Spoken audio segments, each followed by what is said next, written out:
Алла тағаланың қалауымен тақуалыққа қарай ұмтылған құлдарға келетін болсақ, дейді Алла тағала, иннал муттақина фи джаннати ва нахар.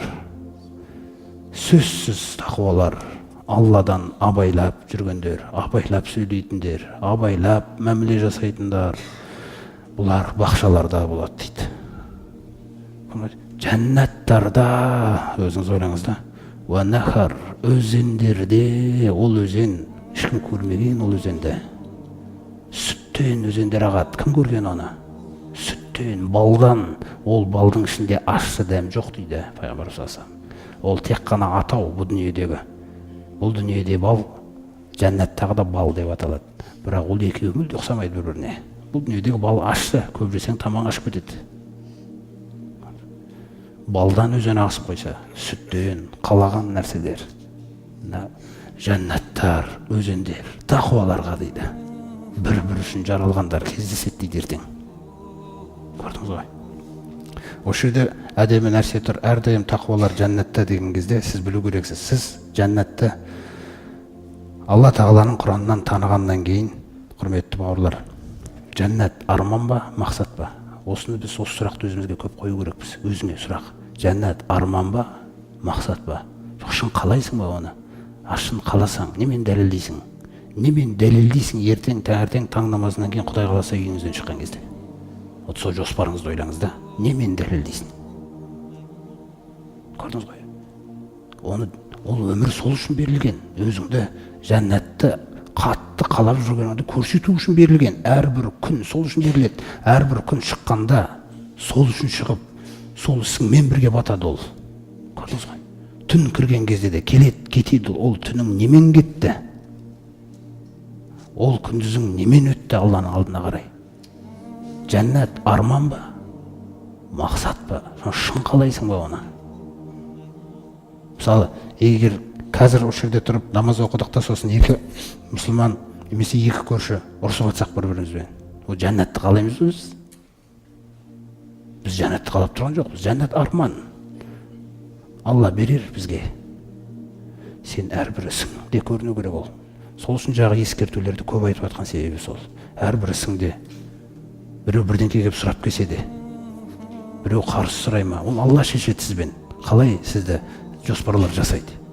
Ертең сізден кімнен барып ертең Алла Тағала қайсысы біреуден қарсы сұратады. Ол Алланың жоспары. И сол адам қарызбен сыналады сол сағатта. Біреудің машинасын артына тарс ете қалады. Ол сол уақытта сонымен сыналады. Біреу әйелімен сыналады жаңағы, мысалы. Тамақ уақытысында істемей қалған. Біреу баласымен сыналады. Әркімге сол нәрсе бар да. Сол істерде, сол жағдайларда сіздің іздеп жүрген нәрсеңіз жәннат екенін көрсету керекпіз біз. Арманнан мақсатқа қарай шығу керекпіз. Өйткені анау нәрсе армандайды тұрған жоқ. Сөзсіз тақуалар фи жәннаттың ішінде дейді ол. Бітті. Ол екеуі бір-бір үшін да. Соқтан осы екі нәрсені сіздің әрбір ісіңіз бүгінгі күні, ертең ақыретте сіз жәннатқа қарай кіріп кету үшін бүгінгі күнгі сөзің жәннатпен байланыстыру керек. Ісің жәннатпен байланыстыру керек. Жәннат өзгермейді. Дүниеде де, ақыретте де фи жәннат деген нәрсе тұрады. Сол әрбір сөзіңізді жәннатқа, әрбір ісіңіз, әрбір табысыңыздан кейін жәннат. Осылай Алла Тағаланың алдына келген кезде жәннатта екеуі. Өйткені осы дүниеде көрсеткен оны. Міне осы іс, құрметті бауырлар, арманнан мақсатқа шықсақ, бұл шындық деп аталады екен. Түсіндіңіздер ме? Бұл шын ниет деп аталады екен да. Міне шын ниет болғандықтан, осы жерде осындай маңыздылық жатқаннан соңғы аятында былай деп айтады: фи мақади сидқин, олар шыншыл мәртебеде дейді. Неге шыншылдықты қосты Алла Тағала? Өйткені өмірінде ол шын қалаған жәннатты. Мен оның көзінен көргем деп айтады Алла Тағала сізге. Ісінен көрінген оның.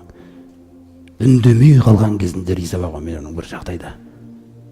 Міне, сәждесін жасаған, көзіңізден жас шыққан кезіңіз, жүрегіңіздің лүпілдеп кеткен кездері бәрін біледі Алла Тағала Раббыңыз. Сол неге шын жәннатты қалаған? Жәннатты шын қалағандықтан олардың орны да шын болады дейді ертең қараңыздар. Шындық мәртебеде болады бұлар. Сосын айында хұзырында дейді, мәликен мұқтадир. Мәлик деген нәрсе патша деген мағынаны білдіреді, яғни иесі. Бірақ кәдімгі жаңа бір құр патша деген мағынада жердің бетінде қарасаңыз, ол енді белгілі бір нәрсеге дейін иелене алады, қолы жетеді да, бірақ ол қолы жете алмайтын нәрсе бар ғой, дұрыс па? А мәлик деген сөз, ол Алла тағаланың құдіреті бүкіл нәрсеге жетеді да. Алланың түгел нәрсе Алланікі. Бүкіл нәрсенің иесі, бүкіл нәрсенің патшасы болған Алланың хұзырында деп жатыр, жаңа байланыстырып жатыр, қараңыз. Шыншыл мәртебеде болады тақуалар, жәннаттар мен өзендерде. Сосын екінші нәрсені айтады, мұқтадир. Мына құдіретін іске асырушы деген мағына ғой. Мысалы, кәпірлерге қатысты мұқтадир деген сифаты келсе, Алла тағаланың ескерту мағынасында келеді. Яғни, егер де Алла тағаланың қандай азаппен азаптайым десе, азаптап жібереді. Өткен қауымдардан жаңа естіп отырық қой. Бұл кәпірлерге қатысты азаптау құдіретін іске асыратын Алла тағала. Ал тақуаларға қатысты не қаласа соны берем деген құдіретінің белгісі да.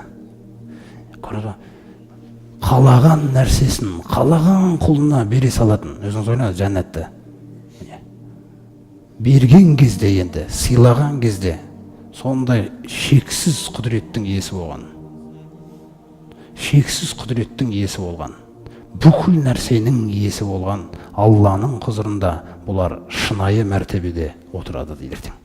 Міне бұл тақуаларға, жәннаттықтарға жаңағы арналып жатқан сөз.